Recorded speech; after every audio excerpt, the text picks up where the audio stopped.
이게 좀 충격적인 얘기가 나왔죠, 사실은. 그러니까 사심이라는 얘기를 제가 썼는데 그동안 박 전 대통령도 사익을 추구한 바 없고 그렇죠. 최순실도 자기는 일만 도와줬지 내가 내 돈 벌려고 한 게 아니었다. 일관된 입장입니다. 예. 근데 이번에 너무나 명백하게 그 부분이 드러난 것 같아요. 이른바 종범실록에 의해서. 사초 종범실록. 예, 앞으로 영원히 기록되어야 합니다. 진짜 제가 봤을 때는 진짜 박 전 대통령이 남긴 최대의 공적인 것 같아요. 청와대도 A4 용지 한 장밖에 안 남겼다는데 이제 7건이 더 나왔지 않습니까? 그동안에 56건이었다가. 사실 청와대 내에서 구체적으로 대통령과 수석들 간에 어떤 대화가 오고 갔는지를 여태까지 이런 수준으로 그렇죠. 완벽하게 기록하여 매일매일의 일들을 꼼꼼히 수첩으로 물리적으로 남긴 케이스가 없었죠. 없죠. 예. 예. 근데 이 안종범 수석에게 저는 박수를 보내고 물론 구속됐지만 어쨌든 이 꼼꼼한 기록 정신과 명예사관 뭐 이런 걸 부여를 해야 될까요? 결과적으로 그것이 우리 역사에 미친 긍정적인 영향이 돼서 저는 반드시 어떤 박물관 수준에다가 보관해서 온라인에서 PDF로 전부 다 전환한 다음에 전 국민이 볼 수 있도록 만들어야 된다고 봅니다. 근데 이제 어쨌든 재판 과정에서 두리뭉실하게 알고 있던 거, 특검만 알고 있었던 거겠죠. 그렇죠. 예, 그런 것들이 이제 드러나고 있는데 그 중에서 오늘 하실 이야기는 이상화 하나은행 전 독일 본부장 잠깐 저희도 어제 그저께 브리핑에서 소개했는데 박근혜 전 대통령이 안종범 수석에게 그렇죠. 예. 안종범 수석이 박근혜 대통령이가 아니라 당연히 보통 그럴 것 같은데 예, 그게 아니고 박근혜 전 대통령이 이상화 씨 예. 당시에 하나은행 프랑크푸르트 독일 본부장이었던 사람의 개인 휴대전화와 이름을 2015년 9월 13일 날 적어라고 알려줍니다. 그게 적혀 있습니다. 근데 그걸 왜 적었느냐를 보는데 그거는 이제 안종범 전 수석을 불러서 수사를 해야 돼요. 그렇죠. 다시 재수사를 해야 하는데 해외에 있는 은행의 지점장 이름과 개인 전화번호를 정확하게 알려줬다는 거 아니겠어요? 대통령이 휴대전화 번호를. 네, 알려줬다는 아니, 거죠. 근데 여러 번 얘기하지만 왜 이런 것까지 자기가 챙겼는지 진짜 이해가 안 가요. 보통 이런 거는 알아서 하게 내버려둬야 되는데 꼭 하여튼 박 전 대통령을 거치지 않으면 일이 안 되는 구조를 최순실이 고집을 했던 것 같은데 문제는 2015년 9월 13일 그 메모를 적고 9월 14일 날 바로 그 계좌로 거기서 만들어진 계좌로 삼성이 돈을 보내기 시작해요. 그때 만들어진 계좌가 바로 삼성이 코아 스포츠라고 코어스포츠, 비덱스포츠로 시작을 했다가 나중에 코어스포츠로 이름을 바꾸는데 이게 좀 오래돼서 잠깐 기억을 환기시켜 드리면 코아 스포츠는 최순실 씨가 독일에서 만들어서 그 회사로 삼성의 돈을 받는 창구로 썼던 회사죠. 그렇죠. 코어스포츠가 삼성으로부터 승마 관련 지원 사업 228억 원인가의 계약을 체결합니다. 그중에서 실제 78억 원가량은 입금이 됐고 그 계좌로 입금이 됐는데 정말 어이없는 일이 벌어지는 또 하나는 그 회사의 지분은 최순실 씨와 정유라 씨가 100% 소유한 겁니다. 근데 그것도 말씀을 드릴게요. 그게 변경이 된 게 원래는 이것도 페이퍼 컴퍼니잖아요. 그렇죠. 그래서 원래는 독일에 있는 뭐 변호사 이름으로 개설을 합니다. 회사를 만들어서 2015년 11월까지는 최순실이라는 사람이 아예 주주도 아니었어요. 네. 예. 근데 계좌는 어쨌든 2015년 9월경에 개설이 된 걸로 보이고 9월 14일부터 삼성이 거기에 돈을 보내주기 시작하는데 진짜 이상한 게 그러면 주인도 아니고 계좌의 주주도 아닌데 이 계좌로부터 최순실이 돈을 빼낼 수 있는 권리를 줍니다. 인출권을. 그렇죠. 그리고 나서 이 돈으로 생활비를 씁니다. 그러니까요. 예. 이거는 뭐냐면 TBS 돈을 김어준 공장장이 빼내는 거랑 똑같은 거예요. 아이 좋아. 아니 이게 언론에서 무슨 뭐 특혜 인출권이라고 그렇게도 했는데 특별 인출권이라고 표현했는데 특별 인출권은 원래 IMF 구제금융이 국제금융에서 이자 제한 없이 뺄 수 있는 그냥 차명 계좌인 거죠.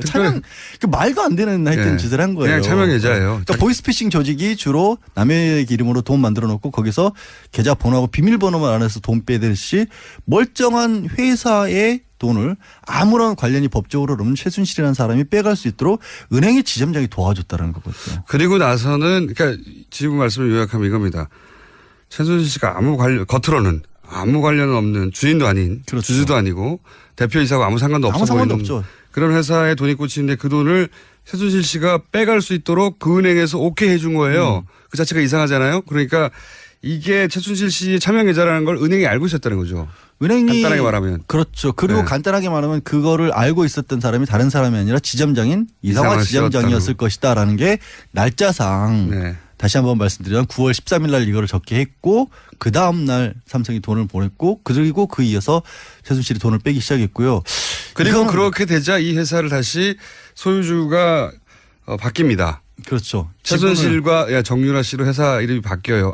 소유로 바뀌어요. 100% 지분. 그러니까 돈이 들어오니까 싹 바꿔서 자기들 회사로 만든 거죠. 그러니까 정말 이거는 이제 어떻게 보면 코어 스포츠 돈을 횡령한 거를 은행 지점장이 도와준 거고 그렇게 할 수. 비대를 횡령한 것을. 코어 스포츠. 예. 그리고 그거를 박 전 대통령이 직접적으로 도와준 게 아니냐. 물론 이거는 아직 수사가 여기까지 진척이 안 됐어요. 정황상 그렇다는 거죠. 근데 정황상 너무 분명하잖아요. 뜬금없이 이 일을 중간에서 이제 어레인지한 그렇죠. 예, 은행의 해외 지점장의 전화번호와 이름을 알려줬다라는 게 메모가 딱 적혀 있고 모를 수가 없는 거죠. 그러니까 대통령이 왜 알려줬을까요? 뭘 왜 알려줬어요? 빼가라고 알려준 거지. 돈 빼가라고 여기서 굳이 그러니까 삼성 쪽에서도 이 계좌를 어디로 개설을 할 것인가를 놓고 박원호 전 승마협회 전무랑 여러 번 의논을 합니다. 어느 계좌를 해야 효율적으로 돈 관리를 할 수 있을까. 네. 말 관리, 말 사는 비용 같은 걸 어디로 입금을 해줄까. 이런 것도 문제가 나중에 안 되게. 네, 문제가 나중에 안 되게. 그랬는데 그 결과로 결국 찾은 게 이제 하나은행 쪽이었던 거고 생각해 보세요. 다른 데서 멀쩡한 은행에서 지점에서 어떻게 그런 식으로 권리를 주면 그런 식으로 계좌가 왔다 갔다 하도록 하겠어요. 그러니까 이거는 그 돈이 지금 뇌물이라고 지금 검찰을 보고 있는 거 아니에요? 그렇죠. 삼성이 준 돈이. 네. 그러면 뇌물을 그렇게 빼낼 수 있도록 했다는 건 범죄 수익 은닉죄인 거고 결국에는 그거를 도와준 게 지금 이성화 전 본부장 같은 경우가 이걸 도와준 셈이 되는 거거든요. 그래서 이 사람에 대한 수사도 다시 한번 해야 될 것을 보이고 벌써 많은 분들이 이제 기억이 가물가물하실 수도 있을 것 같은데 정유라가 지금 세 번째 조사를 받았지 않습니까? 네, 어제 받았죠. 어제 받아서 오늘 새벽에 이제 풀려나는데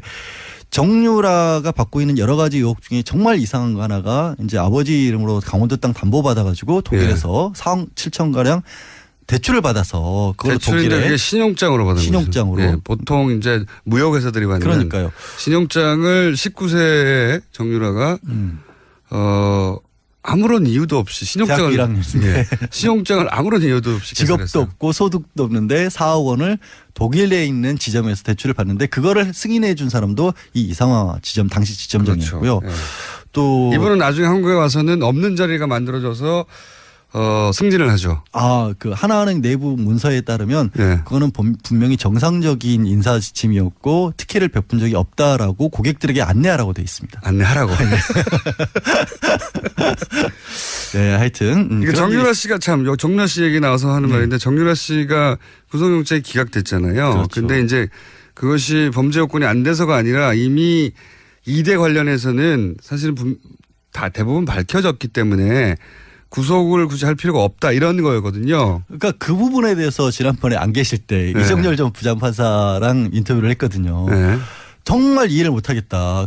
거기서 기초적인 사실관계가 다 밝혀졌으면 그럼 기초가 알려졌으면 더 뭐가 있는지를 알기 위해서라도 구속을 해야 되는 게 네. 아니냐. 근데 당시에는 하여튼 여러 가지로 석연치 않은 이유로 당시에는 네. 학사비리니까 이화여대 학사비리 청담고 비리로 해서 업무방해 정도로는 이제 좀 약해서 아마 굳이 얘기를 하자면 기각된 것 같은데 지금 나온 얘기들은 새로운 얘기들이니까. 그렇죠. 이런 이야기가 이제 정유라 씨의 영장 재청구가 될지 안 될지 모르겠지만 된다면 뭐 기초가 될 내용들인 거죠. 이게. 그렇죠. 마침 공교롭게 시점이 이렇게 비슷하게 맞아떨어져서 어제 같은 경우도 11시간가량 조사를 하면서 주로 삼성에서 승마 지원받은 부분에 대한 확인을 있었다고 합니다. 그러니까 그게 결국에는 이제 덴마크 쪽하고 지금 협의도 하고 있거든요. 원래 이제 영장을 치려면 덴마크에서 데려올 때 이 넣었던 혐의만 가지고 영장을 청구를 해야 되기 때문에 좀 추가적으로 하려면 또 덴마크의 승인을 얻어야 된다는 과정이 필요해요. 아, 그렇군요. 예. 그러니까 좀 꼬여 있긴 합니다. 어렵네요.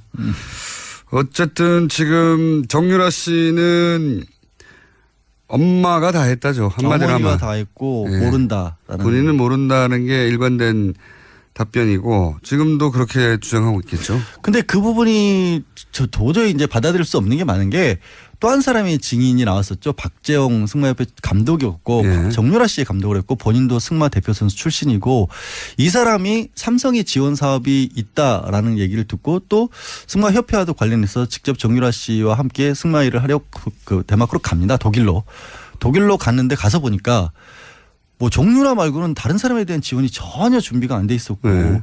심지어 자라고 내준 방에서 개 냄새가 너무 많이 나가지고 잠도 못 자서 개 냄새요? 네. 창가에 붙어서 잠을 잘 정도였다. 그거 뭐 개를 사랑했다는 거 아닙니까? 아니 그 개 자던 방을 내줬다는 거잖아요. 그러면 방이 없었나 보죠. 뭐 호텔인데 숙소가 호텔이었는데 하여튼 그런 일이 벌어졌다라는 것도 지금 증언이 나와서 결국에는 삼성도 해왔고 최순실도 해왔던 얘기가 끊임없이 삼성의 지원 사업의 일환이었고 정유라가 혜택을 받은 건 맞지만 6명의 지원자 중에 1명일 뿐이었다가 이제 방언 그것도 올리는데 거짓말이라는 게 그게 나오고 거짓말인 있는 거죠. 그리고 사실 정유라 씨도 그걸 알았을 수밖에 없는 거죠. 자기하고 같이 훈련한 사람이 없으니까. 당연히 그렇죠. 예. 우리 제일 처음으로 독일에서 어떤 행동을 하고 있는지가 언론에 알려졌던 게 호텔 하나 통째로 사가지고 거기 개조한 다음에 숙소로 만들고 거기서 아들하고 뭐 이렇게 생일 파티 같은 거 하는 사진이 알려졌잖아요. 네. 거기 무슨 승마협회 선수들이 가가지고 승마단을 꾸미고 있을 만한 상황이 아니었잖아요. 전혀 아니었죠. 예. 예. 근데 이제 어디까지 정유라 씨의 책임을 묻고 어떤 이유로 구속 영장을 재청구할지는 모르겠는데 검찰 입장에는 정유라 씨를 이제 구속을 시키고 요 기간 동안 그리고 그를 통해서 최순실 씨가 전혀 인정하지 않고 있는 혐의들 중에 일부를 자백받거나 뭐 그럴 수 있지 않을까라고 생각하는 것 같은데. 가장 큰 게 이제 심리적 압박이라는 부분을 기대를 많이 했던 것 같은데 그거는 검찰도 요즘 좀 고민일 것 같아요. 왜냐하면 상당 시간 이미 구속기간이 도가 실렀고 초기에 수사가 시작될 때만 해도 그렇게 딸을 데려와서 구속되는 모습까지 보게 될 경우에는 좀 무너지지 않을까. 그런데 지금 최순실의 태도를 보면 이제 준 법조인, 네. 구속 피고 법정이 익숙해졌어요. 전문 피고인 뭐 네. 이런 모습이 돼가지고 제가 봐도 지금 시점에서는 구속시킨다고 최순실이 흔들릴 것 같지는 않아요. 그건 또 모르는 일입니다. 아 근데 논리를 만들어내고 있는 게 너무나 황당하고 이게 뭐가 있냐면 구속돼 있는 사람들이 오래 갇혀 있고 물론 이제 최순실 같은 경우는 워낙 날마다 거의 재판을 받기 때문에 생각할 시간이 좀 부족하긴 하지만 그래도 그렇게 있다 보면 머릿속에 자기 논리를 만들어내거든요. 그러니까 그렇죠. 기억조차도 왜곡을 시켜요. 그러니까 자기가 잘못한 것을 인정을 안 하려다 보니까 자기 편한 기억들을 하는데 이게 삼성 얘기를 하고 있었죠. 이런 얘기까지도 법정에서 한 겁니다. 아, 정유라가 정말 잘하고 있는 선수였는데 괜히 삼성이 끼어들어서 애를 망쳐놨다. 이게 무슨 얘기인지를 모르겠는데 삼성이 끼어들어가지고 아무 말이나 막 하는 거군요. 자기한테 유리한.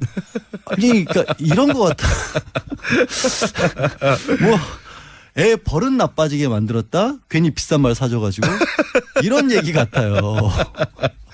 네. 그렇지 않고는 지금 납득할 수 없는 얘기들이 정신세계가 계속해서. 저는 굉장히 부럽습니다. 세상을 모두 다 자기 중심으로 완벽히 해석할 수 있잖아요. 그리고 그 상태에서 편안하게 살아가고 마음 편안하게. 요즘은 몸이 아프대요. 근데 그래서 이제 네, 너무 아프실 고민을 예정인 많이 거죠. 아프시- 예. 아니 이미 시작을 했어요. 이미 시작을 했어요. 자, 그런데 제 생각에는 이런 것들 새로 나오는 수첩에서의 정황들이나 또 오늘 그런 것도 나왔잖아요. 대통령 수첩에서 KT 네. 플레이그라운드 회사의 광고 몰아주기에 대해서 인지하고 있었고 광고를 주는 것을 알고 있었다고 하는 단서가 되는 문장들이 나왔잖아요. 네.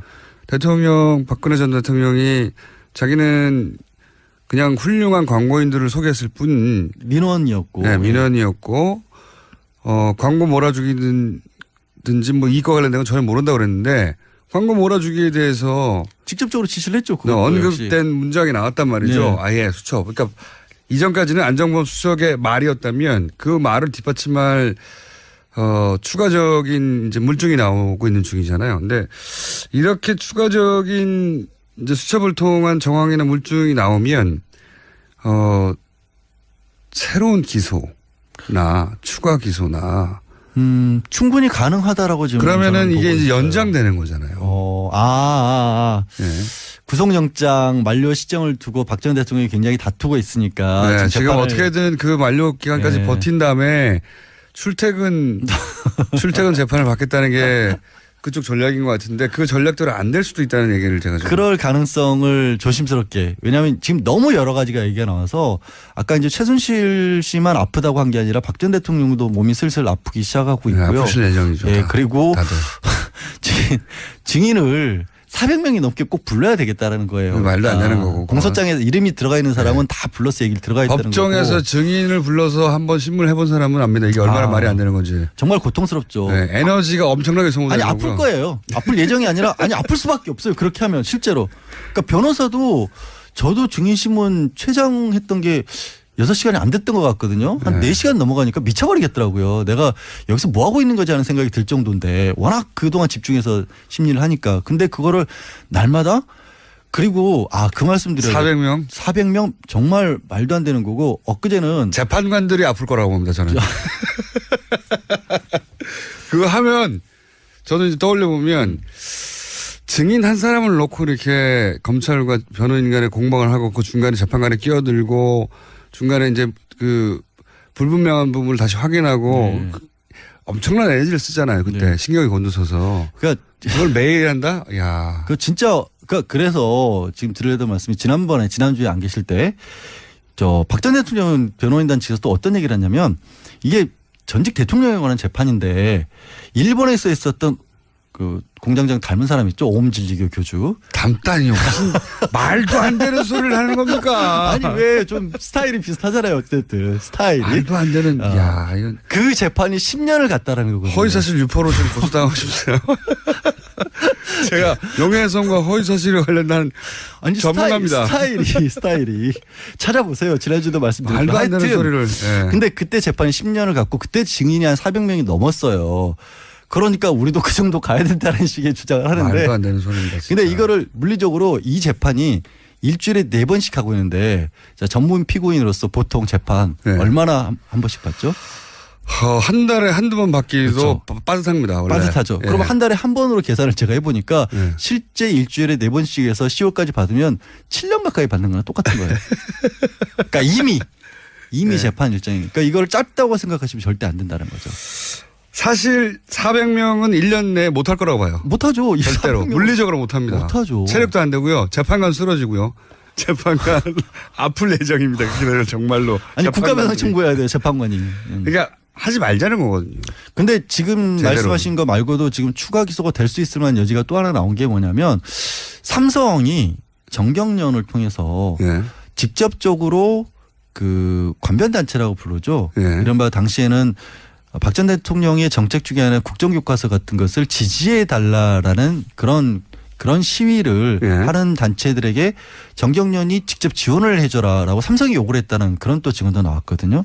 이건 뭐냐면 삼성과 박 전 대통령 사이에 그만큼 밀월 관계였다는 얘기 더하기 또 삼성이 이 단체에게 돈을 준 거랑 마찬가지거든요. 이것도 제3자 뇌물죄예요. 그러니까 삼성이 이쪽에 돈을 주고 대신에 삼성은 여전히 지금 받고 있는 이재용 부회장이 받고 있는 경영권 승계와 관련해서 돈을 받았다면 대가를 받았으니까. 똑같은 구조예요. 최순실을 직접 지원을 해주고 대가는 삼성이 받은 거랑 마찬가지 구조가 여기서도 성립될 수 있어서 말씀하신 것처럼 조심스럽지만 그런 식으로 나온다면 검찰도 추가적으로 기소할 부분을 찾아낼 노력을 하지 않을 수 없게 만들어가고 있어요. 지난번에 특검이 그 특검 연장에 대해서 1월 말 2월 굉장히 문제가 그러니까 논란이 됐잖아요. 근데 특검 연장 결국 안 됐는데 황교안 당시장이 안 해줬고 그러면서 사실은 특검의 수사가 급마무리가 돼버렸어요. 하다가 말았거든요. 어쩔 수 없다. 뭐 시간 자체가 없었어요. 네. 그러니까 사실은 이 국정농단과 관련된 수사 그 기소가 충분히 이루어지지 않은 게 많아요. 자, 대표적인 게 이재만 안봉근 문고리 서인관 두 사람에 대해서는 거의 수사도 안 돼 있는 상황인 그렇죠. 거죠. 그리고 당시에 이제 항상 의심을 품었던 코리아 그랜드 레저 같은 그런 데 같은 경우는 카지노와 관련돼 있다는 그런 의혹도 제기가 된 바가 있고 왜 장애인 펜싱 팀이나 이런 데에 그렇게까지 최순실이 관심을 가졌을까. 물론 가까운 측근이었던 고영태 씨 같은 경우는 펜싱 선수 출신이라는 건 있지만 그걸 통해서 얻는 수익이라는 게 딱 나오는 게 없거든요. 그런데 그렇게까지 관심을 가졌다? 그러면 당연히 다른 이권이 있다. 뭐가 있다고 생각을 볼 수 있는 거거든요. 제가 처음부터 주장한 겁니다. 그게. 그러니까 승마협회 같은 경우는 딸 정유라가 걸려 있으니까 그렇다 치더라도 펜싱팀에 무슨 상관관계가 있을까. 그래서 정키빵을 뒤져봐야 된다. 제가 당시 전문 용어 얘기했었는데 제가 이 이 재판 관련해서 새로운 사실도 나오고 있고 추가 기소가 될 수도 있고 박근혜 전 대통령 변호 전략이 느리기도 만약에 이게 정말 또 느려져 버리, 이렇게 6개월 더 늘어나면 이 전략 포기할 거야 아마.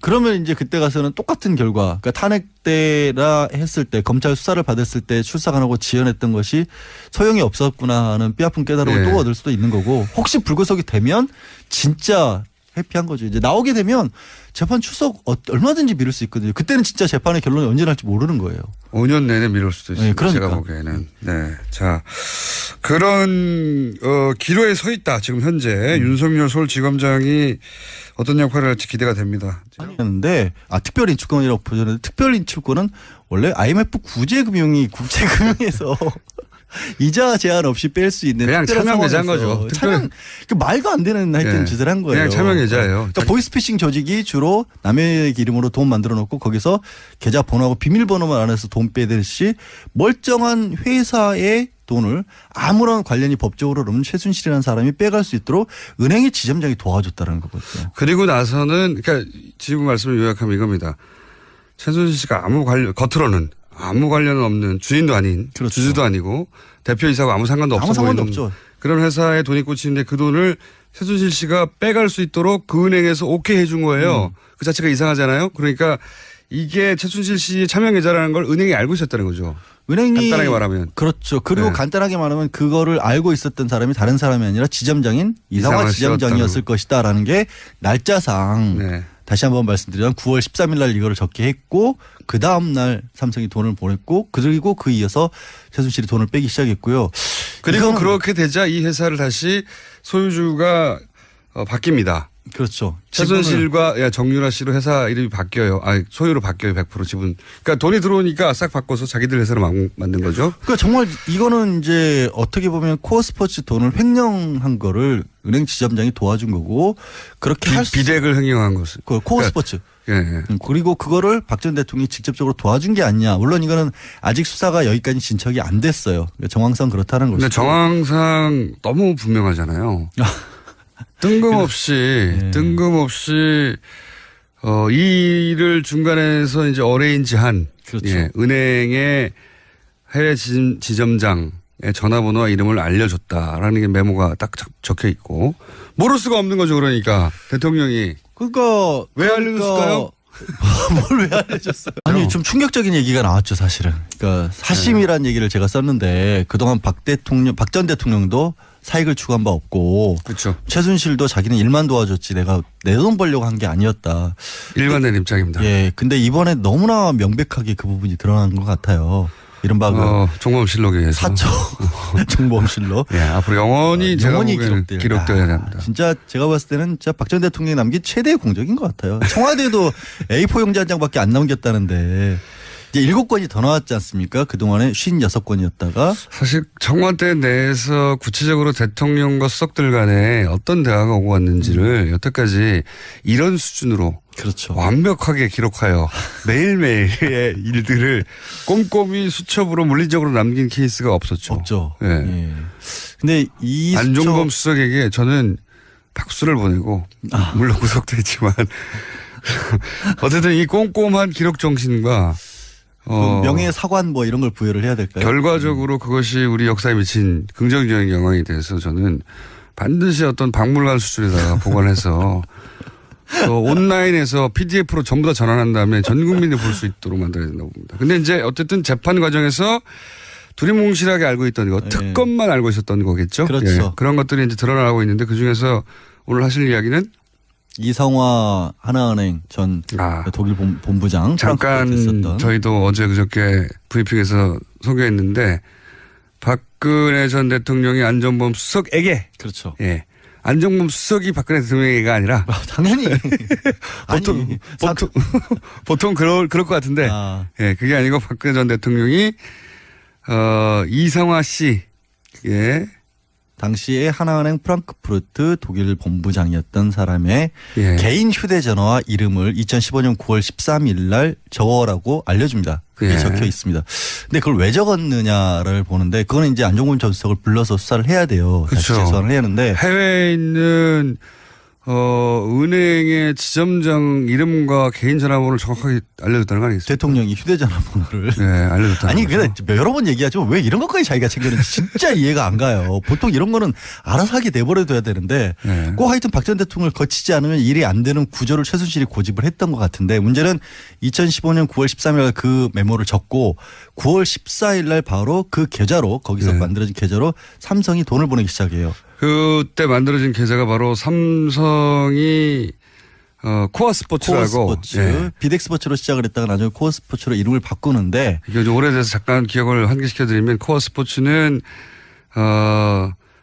최순실 씨가 독일에서 만들어서 그 회사로 삼성의 돈을 받는 창구로 썼던 회사죠. 그렇죠. 네. 코어스포츠가 삼성으로부터 승마 네. 관련 지원 사업 228억 원인가의 계약을 체결합니다. 그중에서 실제 78억 원 가량은 입금이 됐고 그 계좌로 입금이 됐는데 정말 어이없는 일이 벌어지는 또 게 하나는 그 회사의 지분은 최순실 씨와 정유라 씨가 100% 소유한 겁니다. 아, 근데 그것도 말씀을 드릴게요. 그게 변경이 된 게 네. 원래는 이것도 페이퍼 컴퍼니잖아요. 그렇죠. 그래서 원래는 독일에 있는 뭐 변호사 이름으로 개설을 합니다. 회사를 네. 만들어서 2015년 11월까지는 최순실이라는 사람이 아예 주주도 아니었어요. 네. 예. 근데 계좌는 어쨌든 2015년 9월경에 개설이 된 걸로 보이고 9월 14일부터 삼성이 거기에 돈을 보내주기 시작하는데 네. 진짜 이상한 게 그러면 주인도 아니고 계좌의 주주도 아닌데 이 계좌로부터 최순실이 돈을 빼낼 수 있는 권리를 줍니다. 인출권을. 그렇죠. 그리고 나서 이 돈으로 생활비를 씁니다. 그러니까요. 예.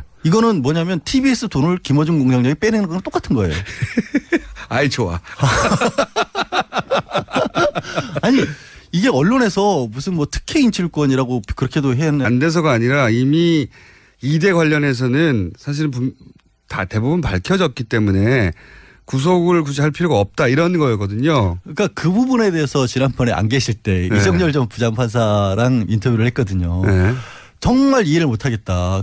거기서 기초적인 사실관계가 다 밝혀졌으면 그럼 기초가 알려졌으면 더 뭐가 있는지를 알기 위해서라도 구속을 해야 되는 게 네네. 아니냐. 근데 당시에는 하여튼 여러 가지로 석연치 않은 이유로 당시에는 네. 학사비리니까 이화여대 학사비리 청담고 비리로 해서 업무방해 정도로는 이제 좀 약해서 아마 굳이 얘기를 하자면 기각된 것 같은데 지금 나온 얘기들은 새로운 얘기들이니까. 그렇죠.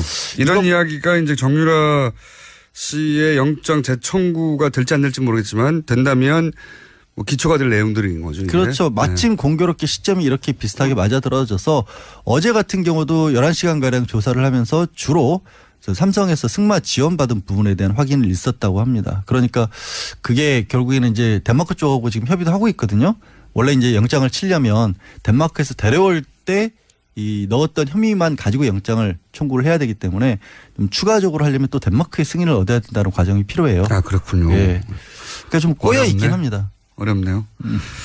어쨌든 지금 정유라 씨는 엄마가 다 했다죠. 한마디로 어머니가 하면. 다 했고 예. 모른다라는. 본인은 모른다는 게 일관된 답변이고 지금도 그렇게 주장하고 있겠죠. 근데 그 부분이 저 도저히 이제 받아들일 수 없는 게 많은 게 또 한 사람의 증인이 나왔었죠. 박재홍 승마협회 감독이었고 예. 정유라 씨의 감독을 했고 본인도 승마 대표 선수 출신이고 이 사람이 삼성이 지원 사업이 있다라는 얘기를 듣고 또 승마협회와도 관련해서 직접 정유라 씨와 함께 승마 일을 하려고 그 덴마크로 갑니다. 독일로 갔는데 가서 보니까 뭐 정유라 말고는 다른 사람에 대한 지원이 전혀 준비가 안 돼 있었고 네. 심지어 잘하고 내준 방에서 개 냄새가 너무 빼가라고 알려준 거지 돈 빼가라고 여기서 굳이 그러니까 삼성 쪽에서도 이 계좌를 어디로 개설을 할 것인가를 놓고 박원호 전 승마협회 전무랑 여러 번 의논을 합니다. 어느 계좌를 해야 효율적으로 돈 관리를 할 수 있을까. 네. 말 관리, 말 사는 비용 같은 걸 어디로 입금을 해줄까. 이런 것도 문제가 나중에 안 되게. 예, 문제가 나중에 안 되게. 그랬는데 그 결과로 결국 찾은 게 이제 하나은행 쪽이었던 거고 생각해 보세요. 다른 데서 멀쩡한 은행에서 지점에서 어떻게 그런 식으로 권리를 주면 그런 식으로 계좌가 왔다 갔다 하도록 하겠어요. 그러니까 이거는 그 돈이 지금 뇌물이라고 지금 검찰을 보고 있는 거 아니에요? 그렇죠. 삼성이 준 돈이. 네. 그러면 뇌물을 그렇게 빼낼 수 있도록 했다는 건 범죄 수익 은닉죄인 거고 결국에는 그거를 도와준 게 지금 이성화 전 본부장 같은 경우가 이걸 도와준 셈이 되는 거거든요. 그래서 이 사람에 대한 수사도 다시 한번 해야 될 것으로 보이고 벌써 많은 분들이 이제 기억이 가물가물하실 수도 있을 것 같은데 정유라가 지금 세 번째 조사를 받았지 않습니까? 네, 어제 받았죠. 어제 받아서 오늘 네. 새벽에 이제 풀려나는데 정유라가 받고 있는 여러 가지 의혹 중에 정말 이상한 거 하나가 이제 아버지 이름으로 강원도 땅 담보 받아가지고 독일에서 4억 7천 가량 대출을 받아서 그걸 대출인데 독일에 그게 신용장으로 받은 신용장으로. 거죠. 예, 보통 이제 무역회사들이 받는 그러니까요. 신용장을 19세에 정유라가 아무런 이유도 없이 대학교 1학년인데 신용장을 아무런 이유도 없이 직업도 개설했어요. 없고 소득도 없는데 4억 원을 독일에 있는 지점에서 대출을 받는데 그거를 승인해 준 사람도 이 이상화 지점 당시 지점장이었고요. 그렇죠. 예. 또 이분은 나중에 한국에 와서는 없는 자리가 만들어져서 승진을 하죠. 그 하나은행 내부 문서에 따르면 예. 그거는 분명히 정상적인 인사 지침이었고 특혜를 베푼 적이 없다라고 고객들에게 안내하라고 돼 있습니다. 안내하라고. 네, 하여튼 이게 정유라 씨가 참 정유라 씨 얘기 나와서 하는 말인데 정유라 씨가 구속영장이 기각됐잖아요. 그렇죠. 근데 이제 그것이 범죄 요건이